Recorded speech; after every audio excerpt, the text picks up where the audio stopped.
ಪ್ರತಿ ರಾತ್ರಿ ನನ್ ತಂಗಿ ನನ್ ಗಂಡನ್ ಜೊತೆ ಇರ್ತಾ ಇದ್ಲು. ಕೇಳ್ತಾ ಇದ್ರೆ ವಿಚಿತ್ರ ಅನಿಸ್ತಾ ಇದೆ ಅಲ್ವಾ? ನಾನು ಮೀರಾ ಮತ್ತು ಇದು ನನ್ ಕತೆ.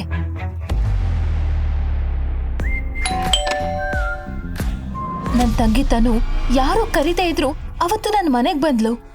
ಅಂತೂ ಇಂತೂ ನೀನ್ ಮದ್ವೆ ಮುರಿದು ಬೀಳೋ ಸ್ಥಿತಿಗೆ ಬಂದಾಗಿದೆ. ನಿನ್ ಗಂಡ ರಿಷಿ, ಅವನ ಮಗು ನನ್ನ ಹೊಟ್ಟೆಲಿ ಬೆಳೀತಾ ಇದೆ. ನೀನ್ ಏನ್ ಹೇಳ್ತಾ ಇದ್ಯಾ? ಸ್ವಂತ ಅಕ್ಕನ ಹತ್ರ ಈ ರೀತಿ ಯಾರು ಹೇಳ್ತಾರೆ? ಅಕ್ಕನ ನೀನ? ಹೋಗ್ಲಿ ಬಿಡು, ಅದು ಇಷ್ಟರಲ್ಲೇ ನಿನಗೆ ಗೊತ್ತಾಗತ್ತೆ. ಈ ವಿಷಯ ಬಿಡು, ನಿನ್ನ ಆನಿವರ್ಸರಿಗೆ ನಿನ್ ಗಂಡ ನಿನಗೆ ಒಂದು ಗಿಫ್ಟ್ ಕೊಡು ಅಂತ ನನ್ನ ಕೈಲಿ ಕಳಿಸಿದ್ದಾನೆ. ತಗೋ. ನಮ್ಮ ಆನಿವರ್ಸರಿಗೆ ನನ್ನ ಗಂಡ ಗಿಫ್ಟ್? Divorce papers? ಅಯ್ಯೋ ದೇವ್ರೆ, ಈ ಸ್ಥಿತಿ ನನ್ನ ಶತ್ರುಗೂ ಬೇಡ.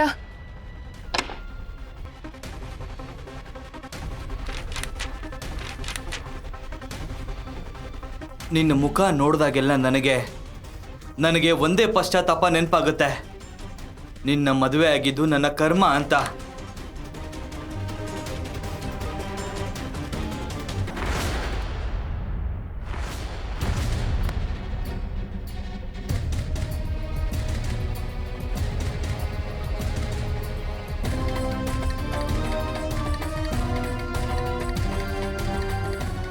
ನಿನ್ನಿಂದ ನನಗೆ ಏನು ಸಿಗ್ಬೇಕಿತ್ತೋ ಅದು ನನಗೆ ತನುವಿಂದ ಸಿಗ್ತಾ ಇದೆ.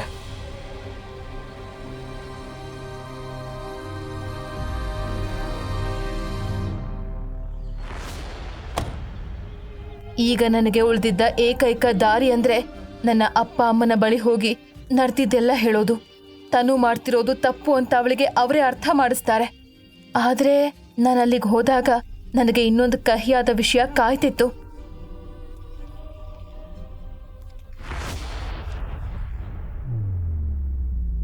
ನೋಡು ಮೀರಾ, ತನು ನಿಜವಾಗ್ಲೂ ನಿನ್ನ ಗಂಡನ ಪ್ರೀತಿಸ್ತಾ ಇದ್ದಾಳ? ಅವನಿಗೆ ತನು ಅಂದ್ರೆ ಇಷ್ಟ ಅಂದಮೇಲೆ ನಾವು ಇದ್ರ ಮಧ್ಯೆ ಹೋಗ್ಬಾರ್ದಲ್ವಾ? ನೀವೇನ್ ಹೇಳ್ತಾ ಇದ್ದೀರಾ? ಅವರು ನನ್ ಗಂಡ, ಅವರು ಗೊಂಬೆ ಅಲ್ಲ. ತನುಗೆ ಬೇಕು ಅಂದ ತಕ್ಷಣ ಕೊಡೋಕೆ ಚಿಕ್ಕ ವಯಸ್ಸಿಂದ ನೀವ್ ಹೀಗೆ ಮಾಡಿದ್ದೀರಾ. ನನ್ಗೇನ್ ಇಷ್ಟ ಆಗುತ್ತೋ ಅದನ್ನ ಯಾವಾಗ್ಲೂ ಅವಳು ಕೊಟ್ಟಿದ್ದೀರಾ. ಯಾಕೆ ನಾನ್ ನಿಮ್ಮ ಮಗಳಲ್ವಾ? ಅಪ್ಪ, ನೀವ್ ಯಾಕೇನು ಹೇಳ್ತಾ ಇಲ್ಲ? ಅಮ್ಮ, ನೀವಾದ್ರೂ ಏನಾದ್ರೂ ಮಾತಾಡಿ. ನಾನು ನಿನ್ನಮ್ಮ ಅಲ್ಲ. ನೀನು ನನ್ನ ಹೊಟ್ಟೆಲ್ ಹುಟ್ಟಿಲ್ಲ. ನಮಗೆ ನೀನು ಸುಮ್ಮನೆ ಭಾರವಾಗಿದ್ಯಾ. ಇಷ್ಟು ದೊಡ್ಡ ಸತ್ಯ ನನಗೆ ಶಾಕ್ ಆಯ್ತು. ನನ್ನ ಜೀವನದಲ್ಲಿ ಇನ್ನೇನು ಉಳಿದೇ ಇರಲಿಲ್ಲ. ನಿನ್ನನ್ನ ಇಷ್ಟು ದಿನ ಸಾಕಿದ್ದಕ್ಕೆ ಇದೊಂದು ಉಪಕಾರ ಮಾಡು. ನನಗೆ ನನ್ನ ಮಗಳ ಖುಷಿ ಮುಖ್ಯ, ಬೇರೆ ಏನೂ ಅಲ್ಲ. ನಮ್ಮ ಋಣ ನಿನ್ನ ಮೇಲಿದೆ. ಅದನ್ನ ತೀರ್ಸ್ಬೇಕು ಅಂದ್ರೆ ನಿನ್ನ ಗಂಡನನ್ನ ಬಿಟ್ಟು ನಮ್ಮಿಂದ ದೂರ ಹೊರಟೋಗು. ಅರ್ಥ ಆಯ್ತಾ? ನಮ್ಮನ್ನ ನೆಮ್ಮದಿಯಾಗಿ ಇರೋದಕ್ಕೆ ಬಿಡು. ಜೀವನ ಎಲ್ಲ ಕಷ್ಟಗಳನ್ನ ಒಂದೇ ಸಲ ಕೊಡುತ್ತೆ ಅನ್ಸತ್ತೆ. ಇಷ್ಟು ಸಾಲಲ್ಲ ಅಂತ ನನ್ನ ಪಾಸ್ಟ್ ಸಹ ನನ್ನ ಮುಂದೆ ಬಂದು ನಿಂತಿತ್ತು.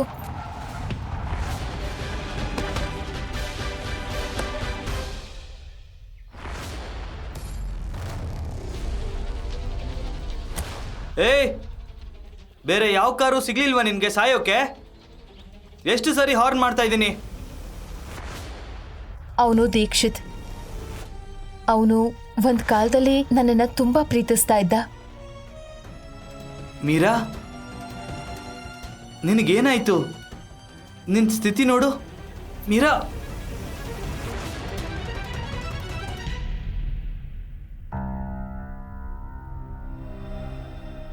ಕೆಲವು ಗಂಟೆಗಳ ನಂತರ ನಾನ್ ಕಣ್ಬಿಟ್ಟು ನೋಡಿದಾಗ ನಾನು ಯಾವುದೋ ಐಷಾರಾಮಿ ರೂಮಲ್ಲಿದ್ದೆ.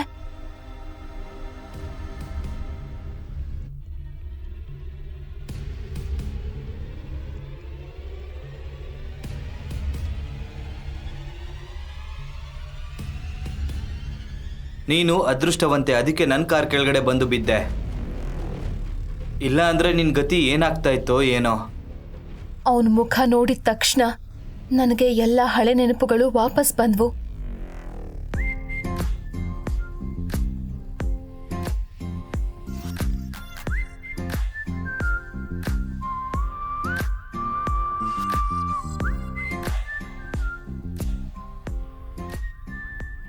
ನೀನ್ ಇಲ್ಲೇನ್ ಮಾಡ್ತಾ ಇದ್ಯಾ?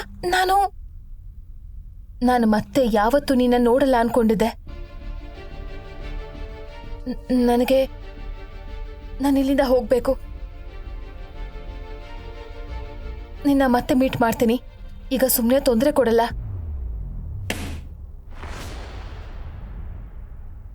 ನೀನ್ ಹೋಗು, ಆದ್ರೆ ಅದಕ್ಕೂ ಮೊದಲು ನಿನಗೆ ಲಾಸ್ಟ್ 24 hours ಇಂದ ಜ್ಞಾನ ಇರಲಿಲ್ಲ. ನಾನು ನಿಂಗೆ ಟ್ರೀಟ್ಮೆಂಟ್ ಕೊಡಿಸಿದ್ದು ನೀನು ಹೋಗ್ಲಿ ಅಂತ ಅಲ್ಲ, ಅದಕ್ಕೆ ಖರ್ಚಾದ ಹಣ ಕೊಟ್ಟು ಇಲ್ಲಿಂದ ನೀನು ಹೋಗು. ನಿನ್ನ ಯಾರೂ ತಡೆಯಲ್ಲ. ದೀಕ್ಷಿತ್ ಮುಂಚೆ ಹೇಗಿರ್ಲಿಲ್ಲ, ಅವನು ಎಷ್ಟು ಬದಲಾಗಿದ್ದು ಹೇಗೆ? ನನಗೊತ್ತು ನಿನ್ನ ಬಳಿ 1 ಪೈಸಾ ಇಲ್ಲ ಅಂತ. ಯಾಕಂದ್ರೆ ನೀನು ಎಲ್ಲವನ್ನು ಕಳ್ಕೊಂಡಿದ್ಯಾ. ಅದಕ್ಕೆ ನೆಕ್ಸ್ಟ್ 10 ದಿನ ನೀನು ಈ ಮನೆಯಲ್ಲೇ ಇರ್ತೀಯ. ಆಮೇಲೆ ನಾನು ನಿನಗೆ ಮುಂದೆ ಏನು ಮಾಡಬೇಕು ಅಂತ ಹೇಳ್ತೀನಿ.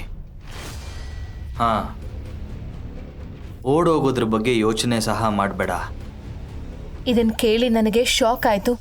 ದೀಕ್ಷಿತ್ಗೆ ಇವೆಲ್ಲ ಹೇಗೆ ಗೊತ್ತು? ಮತ್ತೆ ಅವನು ಯಾಕೆ ಹೀಗೆ ವರ್ತಿಸ್ತಿದ್ದಾನೆ ಅಂತ ನನಗೆ ಗೊತ್ತಾಗಿಲ್ಲ. ಆ ಹುಡುಗಿ ಇಲ್ಲೇ ಇದ್ದಾಳೆ. ನಾನು ಊಹೆ ಮಾಡದಂತೆ ಅವಳು ಮುಖ ನೇಹಾಗೆ ಹೋಲುತ್ತೆ. ಅದಕ್ಕೆ ನಾನು ಅವಳನ್ನ ಇಲ್ಲೇ ಇರಿಸ್ಕೊಂಡಿದ್ದೀನಿ. ನೇಹ ಯಾರು? ನನ್ನ ಮುಖ ಅವಳಂತ ಯಾಕೆ ಕಾಣುತ್ತೆ?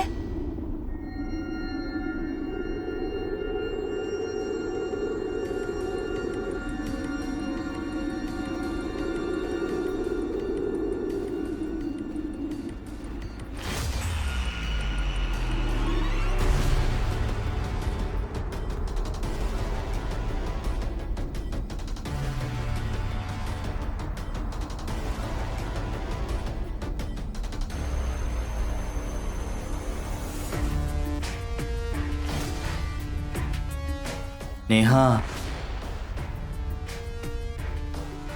ನೇಹಾ, ನಿನ್ನ ಎಷ್ಟು ಮಿಸ್ ಮಾಡ್ಕೊಂಡೆ ಗೊತ್ತಾ? ಆದ್ರೆ ನಿಂಗೆ ನನ್ನ ನೆನಪಾಗ್ಲಿಲ್ಲ ಅಲ್ವಾ? ಇಲ್ಲಿ ಇಷ್ಟ ಹೊತ್ತಲ್ಲಿ ಏನ್ ಮಾಡ್ತಾ ಇದ್ಯಾ? ಮೀರಾ, ನೀನಾ? ನಿನ್ನ ಜೊತೆ ಇರೋಕೆ ನನಗೆ ಯಾವ ಆಸೆನೂ ಇಲ್ಲ. ನೀನೇ ನನ್ನ ಹಿಡ್ಕೊಂಡಿದ್ದು. ಸಾಕು, ಸುಮ್ಮನೆ ಇರು. ನನಗೆ ಗೊತ್ತು ನೀನು ಇಲ್ಲಿಗೆ ಯಾಕೆ ಬಂದೆ ಅಂತ. ನಿನ್ನಂಥವ್ರನ್ನ ತುಂಬಾ ಜನ ನೋಡಿದ್ದೀನಿ. ಮತ್ತಿಲ್ಲಿ ಕೇಳು, ನೀನು ಹುಷಾರಿಲ್ಲ ಅಂತ ನಿನ್ನನ್ನ ಇಲ್ಲಿ ಇರಿಸ್ಕೊಂಡಿದ್ದೆ.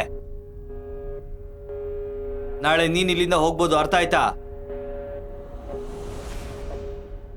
ನನ್ನ ಜೀವನದಲ್ಲಿ ಬಂದ ದುರಂತದ ಮುಂದೆ ಜಗತ್ತಿನ ಉಳಿದ ಎಲ್ಲಾ ದುಃಖಗಳು ಸಣ್ಣದಾಗಿ ಕಾಣಿಸ್ತಿದ್ವು.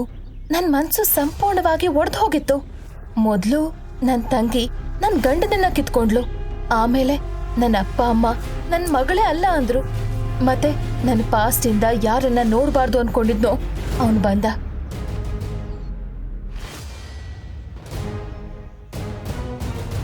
ನಿನಗ್ ಸ್ವಲ್ಪ ಆದ್ರೂ ಮರ್ಯಾದೆ ಇದ್ರೆ ಈಗ್ಲೇ ಡೈವರ್ಸ್ ಪೇಪರ್ಸ್ಗೆ ಸೈನ್ ಮಾಡು.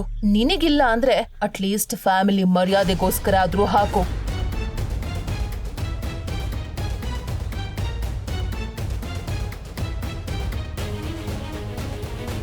ನಾನು ನಿನ್ನ ಫ್ಯೂಚರ್ ಬಗ್ಗೆ ಯೋಚಿಸಿದ್ದೆ, ಆದ್ರೆ ನೀನು ಎಲ್ಲ ಹಾಳು ಮಾಡಿದೆ. ಆದ್ರೆ ನೀನು ಮಾಡಿದ ಕೆಲಸಗಳನ್ನ ಕೇಳಿದ ಮೇಲೆ ಬಿಡು, ಅದೆಲ್ಲ ಯಾಕೀಗ? ದೇವರು ಯಾರಿಗೂ ನಿನ್ನಂತ ಹೆಂಡತಿ ಕೊಡದೇ ಇದ್ರೆ ಸಾಕು.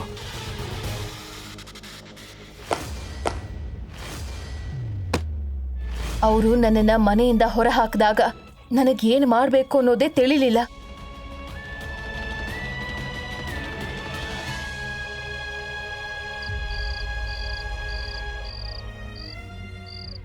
ಆಕಾಶ ನನ್ನ ತಲೆ ಮೇಲೆ ಬಿದ್ದಂತಾಯ್ತು.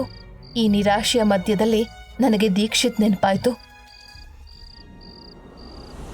ಈ ಪರಿಸ್ಥಿತಿಯಲ್ಲಿ ನನಗೆ ಸಹಾಯ ಮಾಡಬಲ್ಲ ಏಕೈಕ ವ್ಯಕ್ತಿ ಅವನೇ.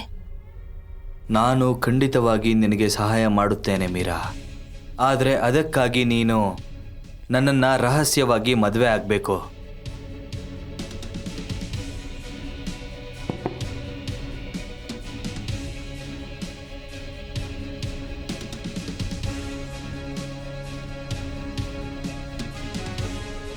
ಒಂದು ಮದುವೆ, ಅಲ್ಲಿ ನಾವು ಗಂಡ ಹೆಂಡತಿಯಂತೆ ಬದುಕ್ತೀವಿ, ಆದರೆ ಯಾರಿಗೂ ಇದ್ರ ಬಗ್ಗೆ ಗೊತ್ತಾಗೋದಿಲ್ಲ.